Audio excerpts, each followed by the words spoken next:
100 रोटी वाला ससुराल। सुनो जी, मुझे तो शीतल की बड़ी फिक्र रहती है। उसका ध्यान तो बस घर के बाहर दोस्तों के साथ घूमने फिरने में ही रहता है। उसे कुछ बोलो तो एक नहीं सुनती।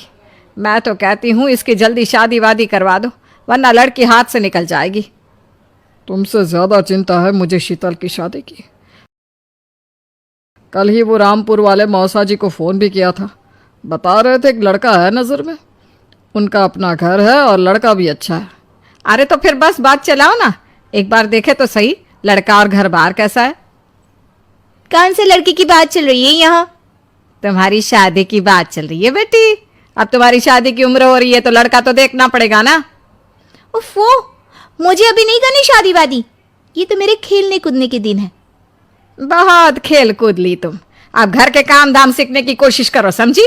ससुराल जाकर हमारी नाक मत कटवा देना। सब्जी काटनी तो आती नहीं इसको, तो नाक ही कटवाएगी। अरे मैं इसे शादी तक अच्छे से सब सिखा दूंगी। आप तो बस उस लड़के से इसकी शादी के बाद चलवाओ। कुछ दिनों बाद कुणाल और उसकी माँ शीतल को देखने घर आते हैं। कुणाल दिखने में बड़ा ही स्मार्ट होता है। शीतल तो उसे देखती ही रह जाती है। देखो जी, हमारी कोई डिमांड तो है नहीं, बस हम चाहते हैं कि लड़की घरेलू हो, घर के सारे कामकाज संभाल ले। अब आपके परिवार में तो बस 3 ही लोग हैं, पर हमारा तो खूब भरा पूरा परिवार है। बाकी हमें लड़की के घूमने फिरने दोस्तों से मिलने से कोई दिक्कत नहीं है। घर का काम करने के बाद जो चाहे सो करे। अरे वाह, ये तो इतने बढ़िया लोग हैं। लड़का भी इतना स्मार्ट है और ऊपर से इन्हें मेरे घूमने फिरने से भी कोई दिक्कत नहीं है। हे भगवान, तूने तो बिना मांगे ही मुझे सब दे दिया। बताओ जी, और क्या चाहिए हमें? हमारी तरफ से तो रिश्ता पक्का है जी। बस फिर तो हंसी खुशी शीतल और कुणाल की शादी हो जाती है। शीतल मन ही मन बड़ी खुश होती है और उसी खुशी के साथ वो अपने ससुराल में कदम रखती है। आओ बहू, तुम्हारा अपने ससुराल में स्वागत है। ये मिलो अपने परिवार से। ये तुम्हारे ससुर जी, तुम्हारी ननद सुनीता और गीता, सुनीता के पति राजेश और उनके 2 बच्चे राजू और चिंटू। ये ना हमारे साथ यहीं रहते हैं। ये तुम्हारी दादी सास है और बाकी लोग अभी बाहर गए हुए हैं। इतने सारे लोग, ये सब यहीं रहते हैं इस घर में? अरे अभी तो मेरे देवर देवरानी और उनके 3 बच्चे यहाँ नहीं है। उसके मायके में भी शादी थी ना, तो बस वहीं गई है। कल तक आ जाएंगे।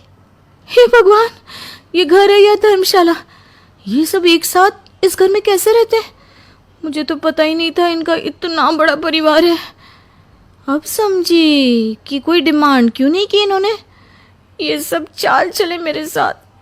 अरे बहू, खड़े खड़े क्या सोच रही हो? चलो अपने कमरे में जाकर आराम करो।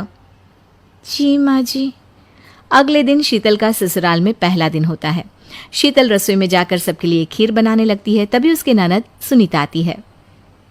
अरे वाह भाभी, आज क्या बना रही हो? बस दीदी, आज वो पहली रसोई है ना, तो खीर बना रही थी। अरे भाभी, ये खीर वे रहने दो। घर में 4 लोगों को शुगर है और कुछ लोग मीठा ही नहीं खाते। आप ना सीधा खाना ही बना दो। क्या फ़र्क पड़ता है, मीठा बने या नमकीन? बस बहू के हाथ की पहली रसोई होनी चाहिए ना। जी दीदी, तो फिर मैं खाना ही बना देती हूँ। आप बता दो खाने में क्या बनेगा?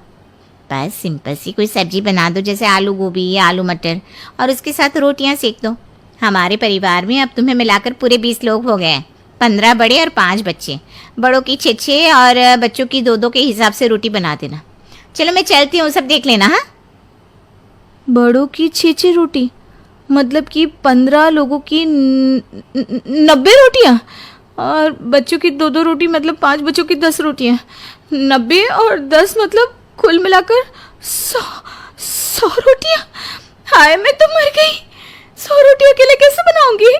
माँ, ये तुमने मेरी शादी कहाँ कर दी? शादी से पहले तो मैंने कभी 4 रोटी से ज़्यादा नहीं बनाई। शीतल एक बड़ी सी परात में 100 लोगों के हिसाब से आटा निकालती है और उसे गूंथना शुरू करती है। आटा गूंथते गूंथते शीतल के पसीने छूट जाते हैं। उसके बाद बारी आती है रोटी बनाने की। शीतल एक एक करके रोटी बनाना शुरू करती है और 10 रोटी बनाते ही अपनी कमर पकड़ लेती है। हाय, मैं मर गई। मेरी कमर टूट गई खड़े खड़े, और ऊपर से इतनी गर्मी। मैं 100 रोटियां कैसे बनाऊंगी? अरे भाभी, सब बाहर रोटियों का इंतजार कर रहे हैं, जरा जल्दी जल्दी रोटी सेक दो।